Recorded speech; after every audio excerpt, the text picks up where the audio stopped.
જેમની 63 નયનમારમાં ગણના થાય છે એવા શિવ ભક્ત પરમ સંત માતા કરાયકલ અમૈયારને આજે આપણે વંદન કરીએ.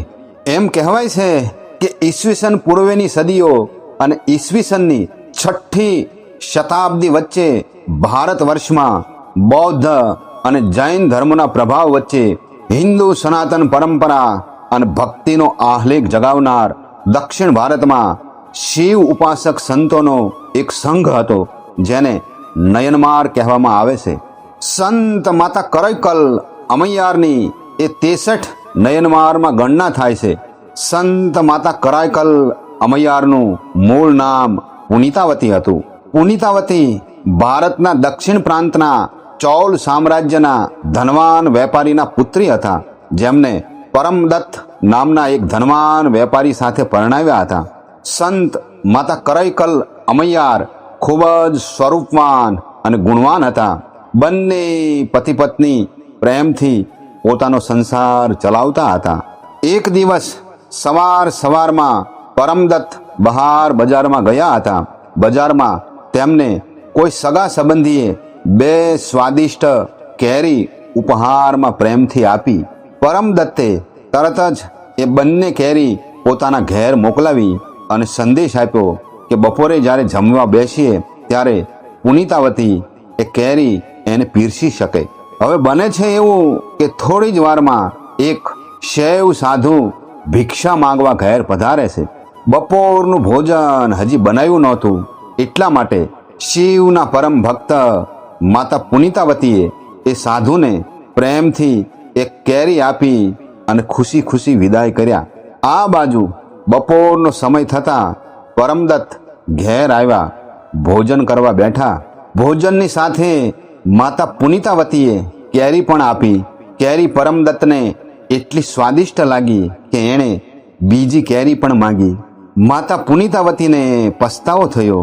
તેમણે એ બીજી કેરી તો પહેલાથી જ સાધુને ભિક્ષામાં આપી દીધી હતી.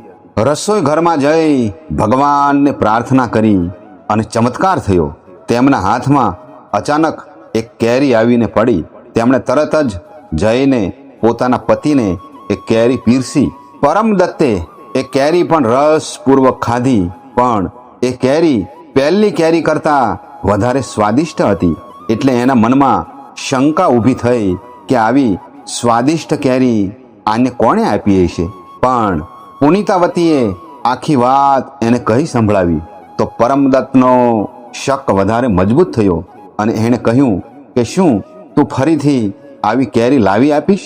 પતિના શંકાથી ભરેલા પ્રશ્નથી મૂંઝાયેલા પુનિતાવતીએ ફરીથી સાચા મનથી ભગવાન શિવને પ્રાર્થના કરી અને સાચા ભાવની પ્રાર્થના ભગવાન શિવે સાંભળી અને એક કેરી એના હાથમાં આવી ગઈ. પરંતુ એ કેરી પોતાના હાથથી તેમના પતિને આપવા જાય છે તો એ કેરી હાથમાંથી અદૃશ્ય થઈ ગઈ. પરમદત્ત તો અવાક થઈ ચિંતામાં પડી ગયા. બીજા દિવસે સવારે એણે પુનિતાવતીને કહ્યું કે હું વેપાર અર્થે પરદેશ જાઉં છું. થોડા સમય પછી એ પોતાના રાજ્યમાં પાછા આવે છે, પણ ઘેર આવવાના બદલે એ છુપી રીતે પડોશી પાંડ્ય રાજ્યમાં ચાલ્યા જાય છે. ત્યાં નવો વ્યવસાય ધંધો શરૂ કર્યો અને ત્યાં પણ પહેલાંની જેમ જ એમનો વ્યવસાય ફૂલો ફાલ્યો. એટલે તરત જ તેમણે ત્યાં એક બીજી સ્ત્રી સાથે વિવાહ કરી લીધા. એનાથી તેમના ઘેર એક પુત્રીનો જન્મ થયો. એ પુત્રીનું નામ પણ પોતાની પ્રથમ પત્નીની યાદમાં પુનિતાવતી રાખવામાં આવ્યું. આ બાજુ પુનિતાવતીને તો મનમાં એમ કે પરમદત્ત હજી સુધી પરદેશમાં જ છે, એટલે તેઓ ધીરજપૂર્વક એની વાટ જોતા હતા અને ધર્મયુગ અને પવિત્ર રીતે જીવન પસાર કરતા હતા. એક દિવસ એમના સંબંધી એમના ઘેર આવ્યા અને સમાચાર આપ્યા કે પરમદત્ત તો પાંડ્ય દેશમાં ગુપ્ત રીતે વિવાહ કરીને રહે છે. એટલે ક્રોધના આવેશમાં આવીને તેઓ તરત જ પાંડ્ય દેશમાં જાય છે. બારણામાં ઊભેલા પહેરેદારે અંદર ખબર આપ્યા કે પુનિતાવતી દ્વાર પર ઊભા છે. તો પરમદત્ત પોતાની બીજી પત્ની અને પુત્રીની સાથે બહાર આવી પુનિતાવતીને વંદન કરી અને ક્ષમા માગે છે અને સઘળી વાત એને કહી સંભળાવે છે કે પોતે તો સંગતિ માટે વિવાહ કર્યા હતા, પણ કેરીના ચમત્કાર વખતે અહેસાસ થયો કે તમે કોઈ સાધારણ સ્ત્રી નથી, તમે મહાન સંત છો.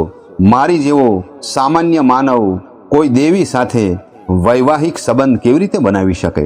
ત્યારબાદ પરમદત્તે પોતાના નવા પરિવારને આશીર્વાદ આપવાની વિનંતી કરી.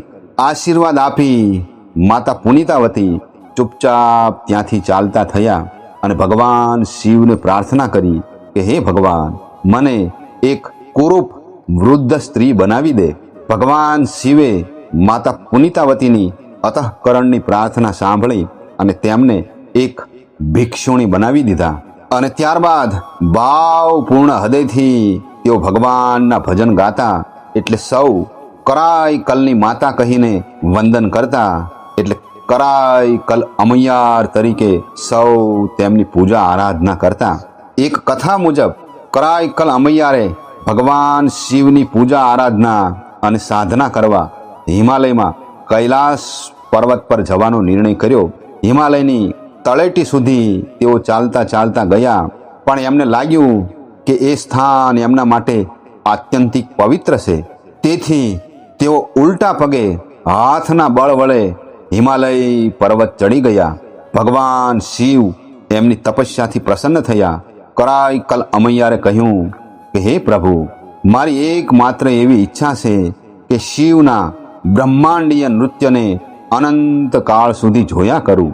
ત્યાંથી ભગવાન શિવે તેમને થિરુવલંગડુ મંદિર પહોંચાડ્યા, જ્યાં તેમણે થિરુવલંગડુ મુથા તિરુપધિગમ ભજનોનો આહ્લેખ જગાવ્યો અને એ જ સ્થળે જ ભગવાન શિવમાં તેઓ વિલીન થઈ ગયા. એવું માનવામાં આવે છે કે આજે પણ કરાઈ કલ અમૈયાર સૂક્ષ્મ રૂપે હયાત છે અને ભગવાન શિવને તાંડવ નૃત્ય કરતા જોઈ રહ્યા છે.